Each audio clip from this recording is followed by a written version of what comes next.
Dear friends, next article is angiosperms. एंजिओ म्हणजे enclosed, स्पर्मा म्हणजे seed. Seeds are enclosed in fruit. Fruit तयार करणारा या पृथ्वीवरती एकमेव ग्रुप आहे एंजिओस्पर्म. आतापर्यंत प्रत्येक ग्रुपला ज्या ज्या समस्या निर्माण झाल्या त्या सर्व समस्या सोडवण्याचं काम एंजिओस्पर्मनी केलं असल्यामुळं आज या अर्थवरती सर्वात डॉमिनंट ग्रुप कोणता, तर एंजिओस्पर्म. दिस land is dominated bye एंजिओस्पर्म. 12,500 genre आहेत. 2.5 ते 3 लाख जवळपास स्पीसीज आहेत या एंजिओस्पर्मच्या. दरवर्षी 15,000 स्पीसीजची त्यामध्ये आपण भर टाकतो.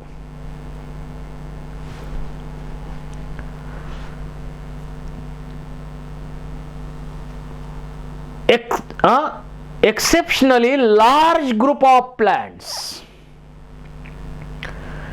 They range in size from teeny छोटस सर्वात छोट एंजिओस्पर्म वुल्फिया आहे. आणि सर्वात टॉल ट्री कोणता आहे, सर्वात उंच एंजिओस्पर्म कोणता आहे, तर युकॅलिप्टस निलगिरी. 100 मीटर एवढी हाईट निलगिरी हिल्स मध्ये आपण पाहतो. उटी वगैरे या भागामध्ये निलगिरी मोठ्या प्रमाणावर दिसतात, मोठे मोठे झाडं. तर अशी मोठी मोठी झाडं आहेत या निलगिरीच्या. आणि सर्वात छोटं एंजिओस्पर्म आहे उल्फिया. यांच्यामध्ये 2 मेजर क्लासेस आहेत, डायकॉटिलिडॉनी, मोनोकॉटिलिडॉनी.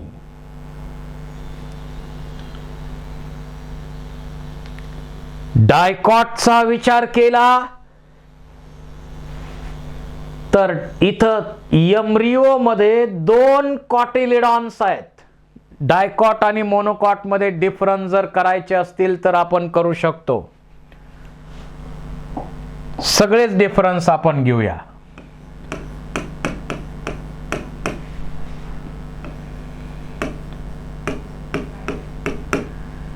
डायकॉट मध्ये रूट सिस्टीम कोणती आहे, तर टॅपरूट सिस्टीम आहे. मोनोकॉट मध्ये ॲडव्हान्टिशियस रूट सिस्टीम आहे.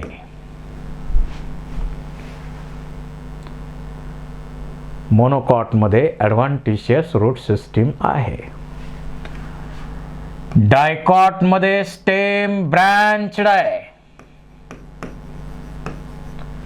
मोनोकॉट मध्ये जनरली अनब्रँच्ड आहे. डायकॉट मध्ये स्टेम मध्ये सेकंडरी ग्रोथ आहे. जनरली सेकंडरी ग्रोथ इकडं नाही. डायकॉट मध्ये वॅस्क्युलर बंडल जे आहे ते कंजॉइंट, कोलॅटरल आणि ओपन वॅस्क्युलर बंडल आहेत. इकडं conjoint, collateral and close vascular bundle आहेत. बाकीचे डिफरन्स मी तर खाली लिहितो. लीव्ज डॉर्सी व्हेंट्रल म्हणजे जसं आता हात, ही डार्क साइड दिसते, ही लाईट साइड दिसते, डॉर्सी व्हेंट्रल. इकडं आयसोबायलॅटरल, दोन्ही साइड सारख्याच. याच्यामध्ये किडनी सेप्ड गार्ड सेल्स आहेत स्टोमाटामध्ये. इकडं डंबेल सेप्ड गार्ड सेल्स आहेत. जनरली यांच्यामध्ये पेंटामेरस फ्लावर आहेत. यांच्यामध्ये ट्रायमेरस म्हणजे 3 किंवा 3च्या पटीत व्हॉरल्स आहेत. पेंटा म्हणजे 5च्या पटीत किंवा 5. त्यानंतर embryo with 2 cotyledons, single cotyledon. असे या डायकॉट आणि मोनोकॉट मध्ये अनेक डिफरन्स आपल्याला करता येतील. इथं काय काय टॅपरूट सिस्टीम मोनोकॉट मध्ये ॲडव्हान्टिशियस रूट. स्टेम जनरली ब्रँच्ड आहे, जनरली अनब्रँच्ड आहे. सेकंडरी ग्रोथ असते नसते. एक्सेप्शन आहेत काही. एक्सेप्शन ड्रासेना युका हे मोनोकॉट आहेत पण सेकंडरी ग्रोथ आहे त्यांच्यात. Vascular bundle conjoint collateral open आहे, इकडे क्लोज आहेत. लिव्स डॉर्सी व्हेंट्रल आयसोबायलॅटरल आहेत. Kidney shaped guard cells in stomata, dumbbell shaped guard cells in stomata. Flower tetramerous 4च्या पटीत किंवा पेंटामेरस 5च्या पटीत आहेत. इकडे ट्राय म्हणजे 3च्या पटीत आहेत. एम्ब्रिओमध्ये 2 कॉटिलिडॉन, सिंगल कॉटिलिडॉन. असे डायकॉट आणि मोनोकॉट मध्ये डिफरन्स आपल्याला दिसतात. याच्याशिवाय लीफ मध्ये आणखी एक डिफरन्स महत्वाचा राहिला. रेटिक्युलेट व्हेनेशन आहे डायकॉट मध्ये, मोनोकॉट मध्ये पॅरलल व्हेनेशन आहे. तर मोनोकॉट मध्ये single cotyledon, parallel venation, trimerous flower वगैरे दिलेलं आहे डिफरन्स मध्ये. आता सेक्शुअल रिप्रोडक्शन एंजिओस्पर्म मध्ये फ्लावर डेव्हलप होऊन होतं.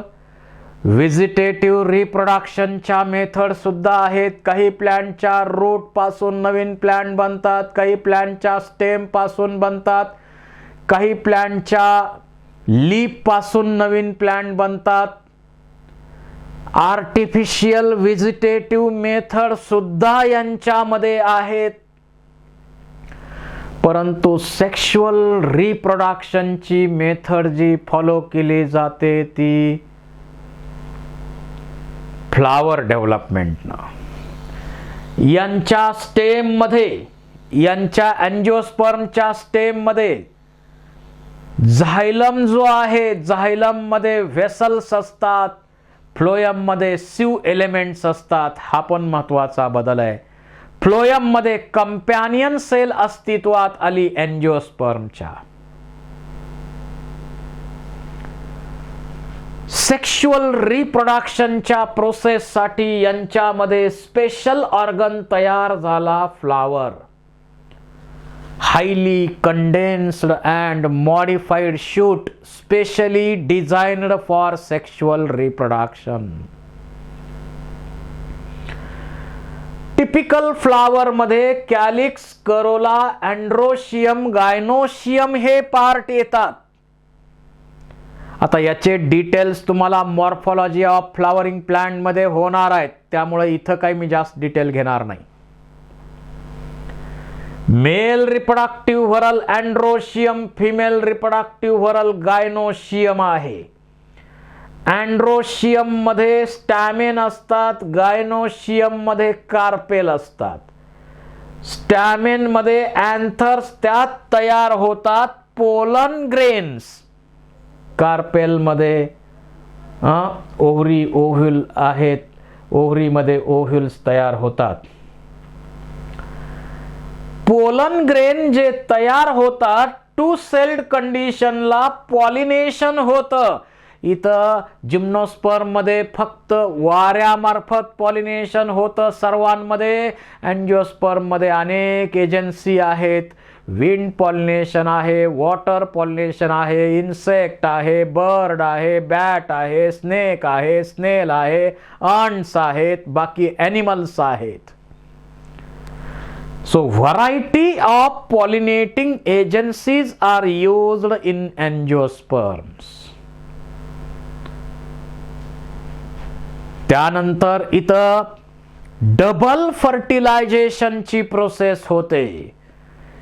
एक मेल गॅमेट एग बरोबर फ्यूज होणार, दुसरा मेल गॅमेट सेकंडरी न्यूक्लियस बरोबर फ्यूज होऊन ट्रिपल फ्यूजन तिथं होतं आणि त्याच्यापासून प्रायमरी एंडोस्पर्म न्यूक्लियस आणि त्याच्यापासून triploid endosperm highly nutritive tissue बनतो. ही महत्वाची कॅरेक्टरिस्टिक फीचर आहे एंजिओस्पर्मची. What is the significance of double fertilization to produce triploid endosperm? And endosperm is a food of embryo. Male gametes are non-motile. They are carried by pollen tube. सिफोनोगॅमी आहे. Double fertilisation process यामध्ये आहे.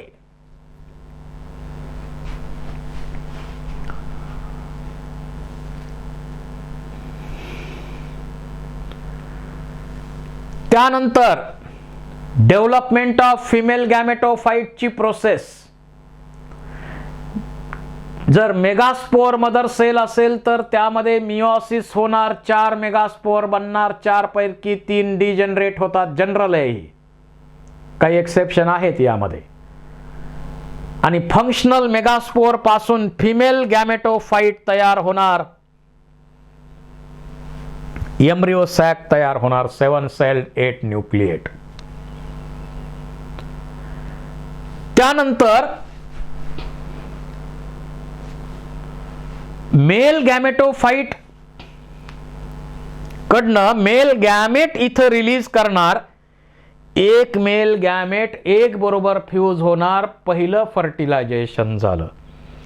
Second male gamete fuses with secondary nucleus, diploid secondary nucleus to produce triploid primary endosperm nucleus.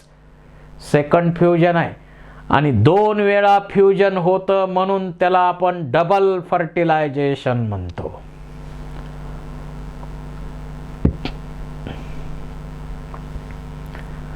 Pollen grains are dispersed from anther carried by wind and other agencies for pollination.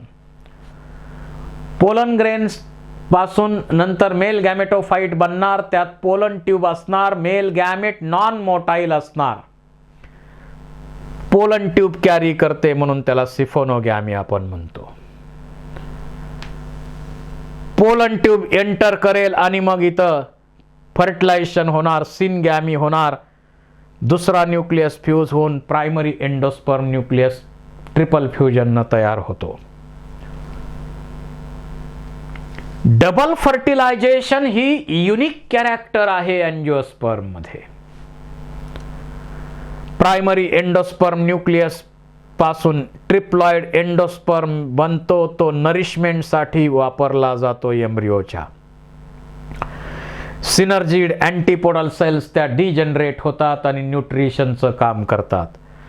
Zygote पासून embryo बनतो, मग त्यात एक कॉटलिडॉन असेल monocot मध्ये, 2 कॉटलिडॉन असतील dicot मध्ये.